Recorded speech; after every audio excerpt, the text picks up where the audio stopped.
Hey guys, this is Tom Hughes, and I'm going to go ahead and play the Mozart for you.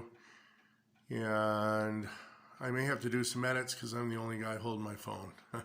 Then I'll have to prop it up and get things ready. And to add, I haven't played in 40 years. Actually, I've been playing for 40 years. Sorry. I've been playing for 40 years. That is to say, my first lesson was 40 years ago. But I haven't given a concert since 1984. So that's a long time ago, and this is actually the first time that I'm doing something rather significant on the piano. Okay, so this is the metronome I'll be using. I built it myself, and not to get into a whole lot of detail, which I won't, it is rather detailed. If you'll look at the bottom bob of the pendulum, it's a Turk's head knot, which surrounds a steel ball. And to that I've connected a line, and the first knot above that's 160 beats, and the second is 152 beats, which is where I'll be playing the Mozart. So let me go ahead and get in here and show you the actual scale. Okay, so that says knots, and it goes from 1 to 17. Then it goes from beat rate 80 all the way to 160.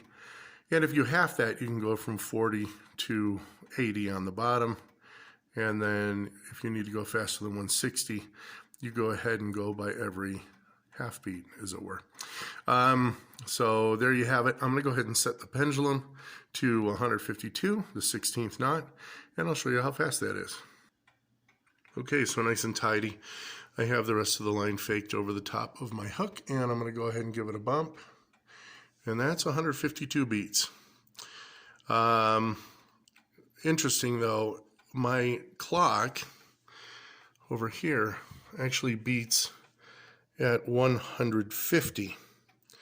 So since it's going to irritate me to have to play exactly 2 beats off, I'm just going to follow my clock. It's 2 beats per minute, which means even with playing through both repeats, which I probably won't, the total time loss between 152 and 150 beats is only 6 seconds. So yeah, I'm just going to go ahead and give myself an extra measure in 3 beats. Okay,